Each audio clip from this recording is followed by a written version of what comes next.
कृषि प्रधान देश है ना।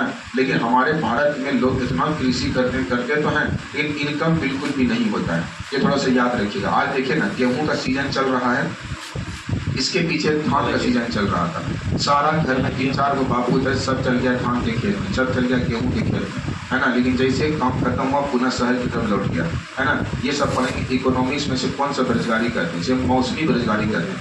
जब किसी लड़का को, जब किसी लड़की को मौसम के अनुसार से क्या करने लगे, ड्यूटी मिलने लगे, रोजगार मिलने लगे, उसको मौसमी बेरोजगारी करते हैं। देखिए लगन आया, डीजे का अच्छा चर्चा, लेकिन लगन चले गया, डीजे का कोई चर्चा नहीं, मतलब ये मौसमी चीज का है।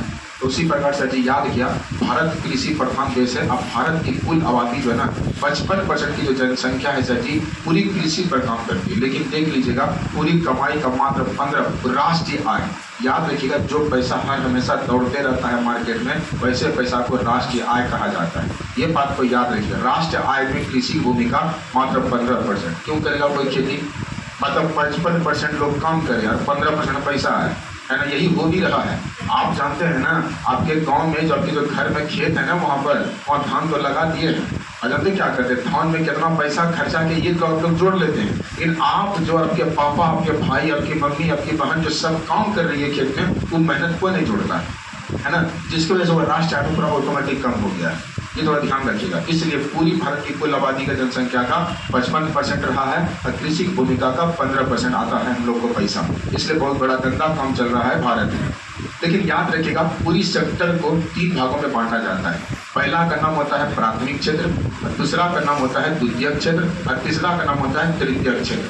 प्राथमिक क्षेत्र में ही कृषि को रखा जाता है ना। और द्वितीयक क्षेत्र में जितने सारे कल कारखाने हैं वो इसमें रखा जाता है, और जितनी सारी सेवा वाला चीज होता है वो थर्ड क्षेत्र में रखा जाता है।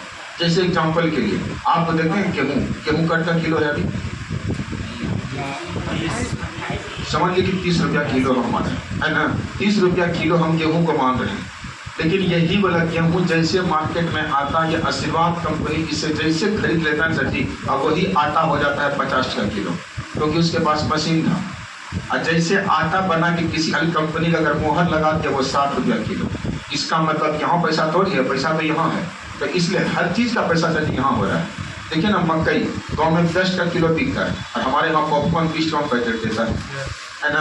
ये सारी चीजें जो होती है, कम से कम क्या करना होगा, समझना होगा, देखना होगा। वही आपको हम समझाना चाहते हैं। इसमें देखिए क्या होता है।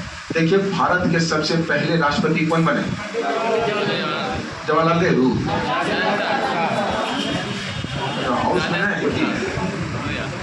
राजेंद्र प्रसाद, है ना। याद रखिएगा, भाई बात नहीं करूँ।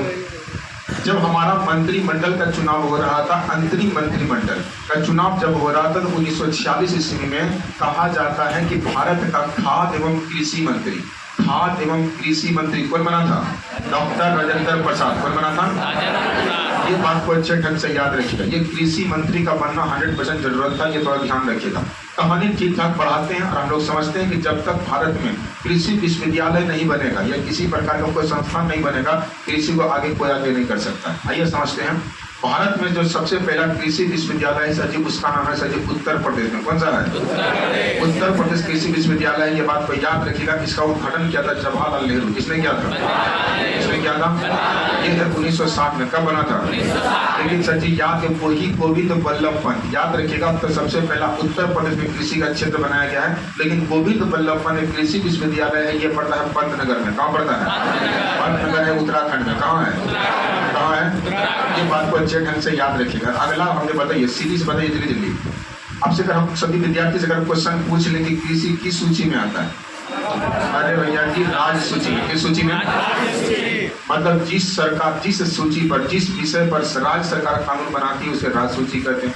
जिस पर केंद्र सरकार कानून बनाती है उसे क्या कहते हैं? संघ, मतलब क्या बोलते हैं? संघ सूची कहते हैं। और जिस पर दोनों बनाता है उसे क्या कहते हैं? समवर्ती सूची। पॉलिटी नहीं पढ़े हो क्या तुम लोग? है ना। हाँ, सही है। नहीं पढ़े तो कहाँ, हल्का फुल्का नॉलेज तो होना भी चाहिए। लेकिन फिर भी थोड़ा सा देखिए, ये सब चीज़ें हैं ना, सेट मारने से भी हो जाएगा, है ना। अगर सेट वेट लगाते रहिएगा ना तो ऑटोमेटिक काम हो जाएगा। लेकिन आप लोगों को बोलते बोलते हम परेशान हो गए कि सेट लगाइए, लेकिन नहीं। 20 तारीख को ओपन टेस्ट हो रहा है ना। अभी तक मात्र 30 लोगों ने नाम लिखाया है टेस्ट में। ये कैसे होगा, है ना भैया जी? ऐसे करके टेस्ट में डरोगे तो फिर कुछ फायदा नहीं होगा। 20 तारीख का जो टेस्ट है जो देना चाहते हैं उसमें 5 लोगों को चादर है प्राइज में, 5 लोगों को घड़ी है प्राइज में, टॉप 10 को, टॉप 20 लोगों को जो कॉपी पेन किताब मिलता है वो मिलेगा, है ना। उसमें 70 क्वेश्चन रहेगा जीके जीएस का, 30 क्वेश्चन रहेगा मैथ और रीजनिंग का। तो थोड़ा सा इस पर लिहाज रखिए, पढ़िए। आप लोग सिर्फ पढ़ने पे फोकस किए। अभी तो पढ़ लिया इतना सारा, सबके यादें हो गया, कैसे याद हो जाएगा? जब तक ऐसा वो कोई क्वेश्चन नहीं आ जाए कि भारत का सबसे पहले उत्तराखंड में बनने वाले किसी विश्वविद्यालय का क्या नाम है, तो गोविंद बल्लभ पंत, है ना। तो गोविंद बल्लभ पंत को बता सकता कोई? उत्तर प्रदेश के सबसे पहले मुख्यमंत्री यही बने थे, है ना। अगला बताइएगा, केंद्र मंत्रिमंडल में पहला मुख्यमंत्री पहला खाद्य कृषि मंत्री कौन था? अच्छा ये बताइए कृषि जो है वो किस सूची में आता है? सर जी अगला बात करते हैं कृषि के बारे में क्या क्या चीजें। तो पहली बात तो याद है जीवन निर्वाह कृषि। बहुत सारी कृषि ऐसी होती है जीवन के बारे में ऐसे चलता है, सर जी थोड़ा ध्यान रखिएगा। कहा जाता है कि इस प्रकार की कृषि में किसान केवल अपने परिवार के भोजन के लिए कृषि करता है। वाकई में जहाँ जिसके पास बहुत कम भूमि है वो सिर्फ क्या कर रहा है, सिर्फ अपना परिवार पालने के लिए है। तो जो जीवन निर्वाह खेती होता है सर जी, ये बात को अच्छे ढंग से याद रखें। जैसे कि देख लीजिए एग्जाम्पल है गेहूँ बाजरा, आप बेच थोड़ी सकते हैं सर, पहले घर के लिए पहले कमाइए, पहले घर के लिए खाइए, अपनी यही सब चीज़ होती है। तो पहली बात टाइप्स ऑफ एग्रीकल्चर लिखा हुआ है, कृषि के प्रकार लिखा हुआ है। तो पहला प्रकार का अगर बांटने का मन हो तो जीवन निर्वाह कृषि आप मान सकते हैं। तो सर जी उसी प्रकार याद के बहुत सारी कृषि ऐसी होती है जो जनजाति के द्वारा भी क्या करती है, चलाई जाती है, करती है वो भी। तो कहा जाता है कि प्राचीन कृषि पद्धति में ये जो प्राचीन लिखा हुआ है सर जी, प्राचीन मतलब उस समय की कंडीशन के तौर पर कहा जाता है कीर्तन दहन। क्या लिखा हुआ है? कीर्तन दहन का मतलब ये स्थानांतरित, मतलब एक स्थान से दूसरे स्थान बदलने की प्रक्रिया कौन करता था? जनजाति के द्वारा। किसके द्वारा? किसके द्वारा? ये जनजाति के द्वारा होता है। थोड़ा ध्यान रखिएगा, मतलब छोटी छोटी बातें हैं वो कुछ आगे पढ़ाने तब समझ में आने लगेगा, आगे याद रखिएगा। अब थोड़ा समझिए सब विद्यार्थी, देखिए अगर इसी प्रकार का खेती सबका चलता रहा ना तो कुछ नहीं होने वाला है। इसलिए एक व्यक्ति आगे चलकर बहुत बढ़िया काम किया। तो सबसे पहली बात याद रखिएगा, हमारे भारत में एक क्रांति आई थी, उस क्रांति का नाम था हरित क्रांति। क्या नाम था? हरित क्रांति आने से सर जी याद या अच्छे अच्छे किस्म के अच्छे जो जितने सारे फसल है ना सबकी गुणवत्ता बढ़ने लगी। तो हरित क्रांति की शुरुआत कब हुई थी? 1966 1967। कब हुआ था? इसका सबसे ज्यादा फायदा हुआ गेहूं में। किसमें हुआ? तो सर जी उसी प्रकार से याद किया, हरित क्रांति के जनक एगो विश्व में होता है, एगो भारत में होता है। तो हरित क्रांति के जो विश्व में जनक है वो कौन है? Norman Borlaug. कौन है? Norman Borlaug. ये बात को अच्छे ढंग से याद रखिएगा। ये बोरलॉग साहब इसके जन्मदाता है विश्व में, लेकिन जब भारत में जब पूछेगा तो क्या होगा? MS स्वामीनाथन। क्या नाम होगा? MS स्वामीनाथन। ये बात को याद रखिए। इसलिए देखते हैं आजकल देखते हैं छटपुनिया सब बैगन आता था, लेकिन अब बड़का बैगन होने लगा, है ना। हैबिट टाइप किस्म है, जब तक हाई यील्ड की किस्म की नहीं आएगी कोई चीजें अब नहीं होगा। देखिए ना अभी जब तक जहाँ पे आपका घर होगा ना उस कंडीशन पे भी पूरा जमीन खाली होगा, लेकिन आने वाला 5-7 सालों में घर बनने लगा है, लॉज बनने लगा है। तो भैया जी अगर घरे बढ़ते रहेगा, आदमी बढ़िए रहते, सब्जी खेती कहाँ होगा? इसका मतलब जब तक हाई यील्ड की किस्में नहीं होगी, जब तक बड़े किस्म की खेती नहीं होगी, तब तक लोगों में पैदावार में दिक्कत हो जाएगी। इसलिए थोड़ा सा याद रखिएगा। तो भारत में हरित क्रांति की जनक किसे कहते हैं? यही क्रांति लाया था। असली विद्यार्थी को पता है कि भारत सरकार ने इसको पिछले वर्ष कौन पुरस्कार दिया? नोबेल पुरस्कार। भारत रत्न। भारत रत्न दिया। भारत रत्न देगा जी, इसको नोबेल पुरस्कार देगा विश्व का। जो भारत के क्षेत्र में काम किया है वो ये क्या है ना। तो नोबेल पुरस्कार करने के क्षेत्र में बहुत बढ़िया काम करे और बढ़िया करे तो बहुत बढ़िया होगा। लेकिन स्वामीनाथन को पिछले वर्ष ही क्या किया था? भारत रत्न पुरस्कार से नवाजा गया था। ये थोड़ा ध्यान रखिएगा। चलिए अब याद रखिएगा, अगर कोई दरोगा का तैयारी करने के लिए बैठे हैं तो याद रखिए कुछ क्वेश्चन सीधे खड़े परीक्षा में पूछा जाता है। इसमें सभी विद्यार्थी को कुछ याद करना है। सारा चीज नोट्स में लिखा हुआ है, उतारने की कोई आवश्यकता नहीं है, थोड़ा ध्यान रखना। चलिए तो सबसे पहली बात याद रखिएगा, उत्तरी पूर्वी भारत। उत्तरी पूर्व कल ही पढ़े थे आप लोग, परसों दरसों झूम खेती बारे में पढ़ा रहे थे आप लोग। तो याद के झूम की खेती होती है कहाँ पर? उत्तरी पूर्वी भारत। ये प्योर करके होता है नागालैंड में। किधर होता है? जो पहाड़ी क्षेत्र होता है ना वो उनके लिए होता है। तो सर जी याद के झूम की खेती को वहाँ लिखा हुआ है, कटिंग में बस लिखा हुआ है ना, काटो और जलाओ। क्या लिखा हुआ है? तो काटो और जलाओ किसको कहेंगे? किसको कहेंगे? लेकिन ये बताइए किसी को जला दीजिएगा काट कर किसी पेड़ पौधे को, तो पर्यावरण के लिए बहुत खतरनाक होता है। इसलिए झूम की खेती पर्यावरण के लिए क्या भी होती है, जाती है, ये थोड़ा सा याद रखिएगा। जिस प्रकार झूम की खेती एक उत्तरी पूर्वी राज्य में, एक उत्तरी नागालैंड में होता है, तो उसी प्रकार याद रखिएगा खेती का नाम है बेवर और दाहिया। क्या नाम है? दिख रहा है ना वहां से? बेवर और दाहिया तो सर जी ने ये खेती सर जी है, ये किस कहाँ हुआ था? मध्य प्रदेश। कहाँ हुआ था? रटना ही पड़ेगा, अगर आप नहीं रटेंगे तो कोई और रट रहा है। कंपटीशन पूरा बढ़ रहा है ना। ग्रुप डी में देखते हैं भैया जी खूब फॉर्म गिर रहा है, हर जगह गिर रहा है। तो डरना किसी को नहीं है, लड़ना है ना। वो जो क्लास में आके चुपचाप बैठ जाते हो, ये कुछ अपने बारे में सोचे नहीं हो तो फिर हो गया, यहीं रह जाओगे भागलपुर में ही, है ना। सर जी याद किया आंध्र प्रदेश जो है सर जी, वहाँ पे अगला खेती का नाम है पेंडा। क्या नाम है? पेंडा या पांडु, क्या कहते हैं? ये खूब क्वेश्चन पूछा जाता है कि पश्चिमी घाट में खेती को क्या कहते हैं? कुमारी। क्या कहते हैं? क्या कहते हैं? पश्चिमी घाट में पर्सनल ये केरल और तमिलनाडु में था। कहाँ कहाँ होता है? उसी प्रकार हिमालय के क्षेत्र में जो खेती को कहते हैं खीर। क्या कहते हैं? क्या कहते हैं? तो सीधे बोलिएगा, हिमालय के क्षेत्र में खीर, पश्चिमी घाट में कुमारी, आंध्र प्रदेश में पांडु, पेंडा, और कौन सा पेवर गाँव है? मध्य प्रदेश। उसी प्रकार याद किया उत्तरी पूर्वी राज्य में कौन सा? ये काटो और जलाओ किसे कहते हैं? बोलो ना। उसी प्रकार सर जी याद रखिएगा, अगला का नाम याद रखिएगा, बड़ा खतरनाक है, सभी विद्यार्थी को पता ही होगा। छत्तीसगढ़ का बहुत खतरनाक जगह है बस्तर, नाम सुने हैं? कुछ भी कर लो तो यहाँ पे खूब नक्सली हमला होता है ना जी। तो सर जी याद है छत्तीसगढ़ किस राज्य से टूट के बना है?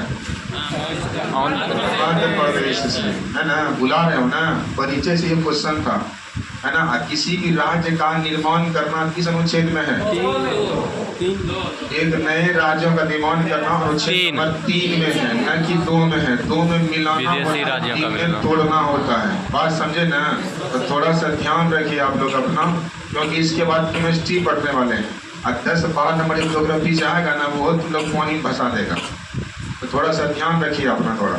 तो सर जी याद है छत्तीसगढ़ का जो राज्य है वो जगह का नाम है बस्तर। वैसे क्षेत्रों में जो खेती होती है उसको कहते हैं पीपा। क्या कहते हैं? क्या कहते हैं?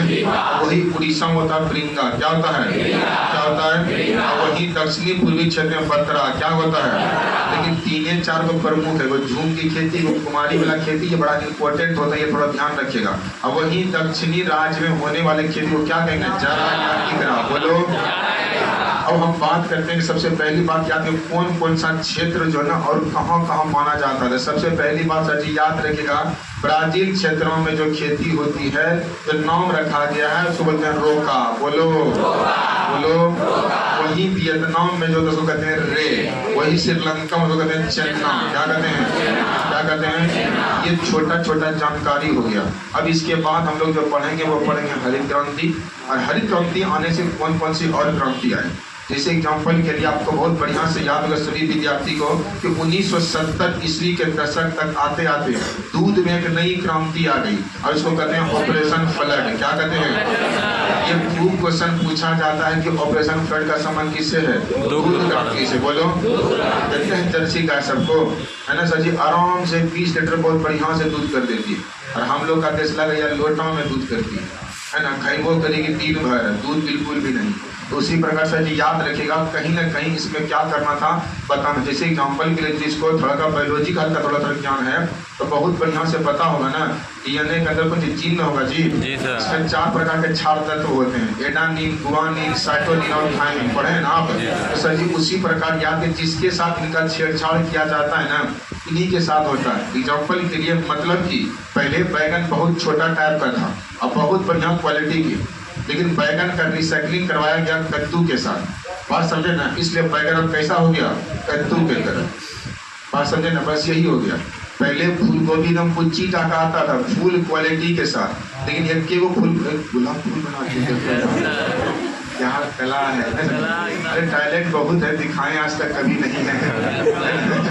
बात समझे ना? देखो है ना, मोनालिसा इससे फेमस थोड़ी हो गया है ना। आगे ध्यान दीजिए मशहूर चित्र। तो सर याद रखिएगा, आपको हम ये बता देते हैं कि जो डीएनए है ना सर जी, डीएनए तो कहीं ना कहीं इसके साथ छेड़छाड़ किया गया होगा सबका, तो उसके साथ मिलाया गया, कहीं ना कहीं ये चीज़ें हो गई। ऑपरेशन फ्लड के आने से हम लोग का गैया हो या भैंसिया हो खतरनाक दूध करने लगा है ना, इसलिए ऑपरेशन फ्लड क्रांति कब आई थी? कब आई थी? एक छोटा छोटा टर्म है, कहाँ कहाँ पंछी होता है, आपको क्या करना है, नोट से निकाल के कुछ डाटा आपको दिखवा देते हैं, जिससे कि आपको थोड़ा ठीक ठाक पता चले।